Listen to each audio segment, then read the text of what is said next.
Hey, this is Russ. I have a number of things to cover today. First one I want to cover real quickly is I just want to send a quick message to Tammy, our viewer. Yeah, I got your message, but it disappeared again. Okay, so I know that you watched the video about deleting messages and things like that, and so you sent the message that says, "Russ, you are right. Your YouTube is deleting my comments for," and then it cut off. All right, so that was the notification that comes on my phone. Okay, so when I check my phone, there's a thing that tells me that a comment came through.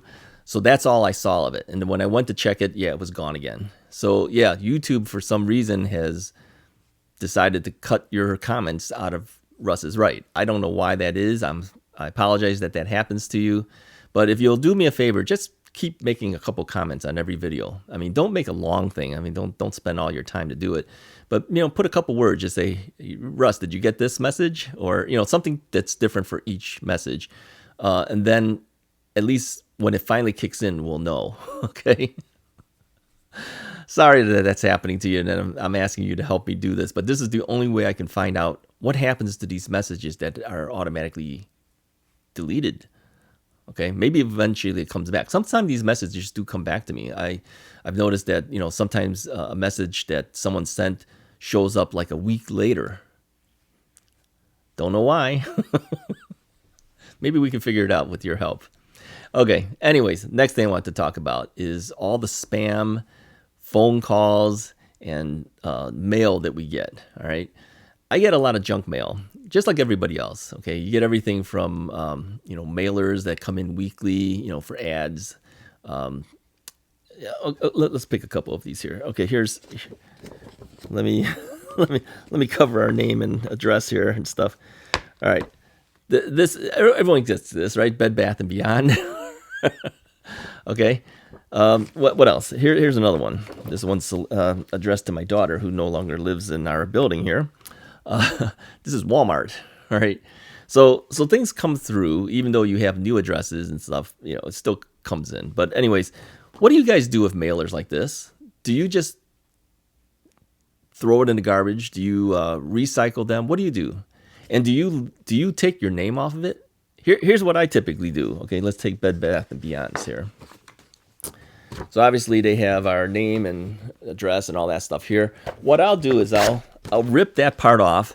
I'll take this and then I'll shred this and I'll throw out the other stuff. Okay, and the other stuff I usually throw in the recycle bin, so it gets recycled. But I never throw out the entire ad because it's got my name and address and everything in there. I don't like that, so I usually will shred that part of it. Do you guys do that? It's a lot of headache. Okay, it's a lot of work too, considering how much mail comes through. Let me know what you guys do with your mail. All right, unsolicited mail, and then others that have like a letter where you actually have to open up the envelope. They'll have your name and address there, but they'll also have it in the body of the letter, and it'll say, "If you act quick, Mr. So and so," and it'll have your name. You can buy this thing. All right, so your name it's all over the letter. Okay, it's like every single thing I have to actually look at to see if they got my name and address pre-printed. How about those bank card things? They got your name and address, and all this information is in there. Do you just throw that out, or do you go through it, rip it out, and shred that stuff? All right, it's getting out of control. All right, kind of bothers me. Now, my wife says if you do it on a daily basis, it won't feel so bad. That's true, but I've got other things to do. I don't want to go every single day dealing with this, so I just tossed that mail to the side, and then next thing you know, the pile is so high that now I've got to go through it, and it'll take me a half hour to an hour to go through everything to finally get rid of it all. So let me know about that. Okay, next thing, spam phone calls. Okay, everyone gets spam phone calls. I get my share too. I used to get a lot when I had my company running because I couldn't filter it out because, as a company, you don't know whether a call is a legitimate call from a potential customer or whether it's, a spam call. So you had to take everything in. Now that I've stopped my company and I stopped working there, doing things, I'm just here now. I put all phone calls to voicemail. All right. And it doesn't even ring on my phone. I stopped the ringing. So unless you're in my contact list, my phone doesn't even ring when you call. All right. So what happens usually then, it goes to voicemail, and then the spammer will usually just hang up. Sometimes they still leave a message. Those are the dedicated spammers. They still leave you a message.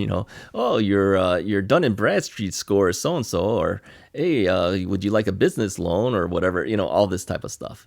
So yeah, I don't answer calls, and if you call me, what'll typically happen is it'll go to voicemail, and my voicemail says something to essentially like, this is Russ. I'm not answering calls because of spam, so please leave your name and number, and I will call you back immediately. All right, and I do, okay, because when the voicemail is left, it leaves you a little chime, so I know the voicemail is there. I listen to it, and then if it's legitimate, I will call them right back. All right. How do you guys deal with it?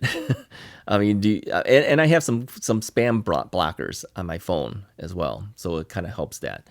And I think the iPhone has a spam blocker, so I have that plus a couple of other free spam blockers going on. So that has helped a lot, but I still notice how many phone calls come through. Anyways, I just wanted to at least bring that stuff up and find out from you guys, how do you deal with that? What do you do? How do you deal with your mail stuff that comes in? How do you deal with your phone stuff that comes in? Right? And then of course there's email, right? There's a lot of email stuff. Email stuff, sometimes you can unsubscribe from certain things. Other times I wonder if I hit the unsubscribe, is that just confirming to them that they got my email address? Same thing with like text messages too. Type stop to have this stop. Sometimes I don't type stop because I don't know if that's just confirmation to them saying that they got a legitimate phone number for me. Yeah, it's gotten to that point where we're just like fearful of everything that goes on. Okay, so yeah, I get hit up by everything: phones, text messages, email spam, mail that comes in. Yeah, it's getting a little bit too much. I feel overwhelmed sometimes with how much stuff that comes in that I really don't want. Anyways, if you like this video, hit the like button, hit the subscribe button, and I'll talk to you guys next time.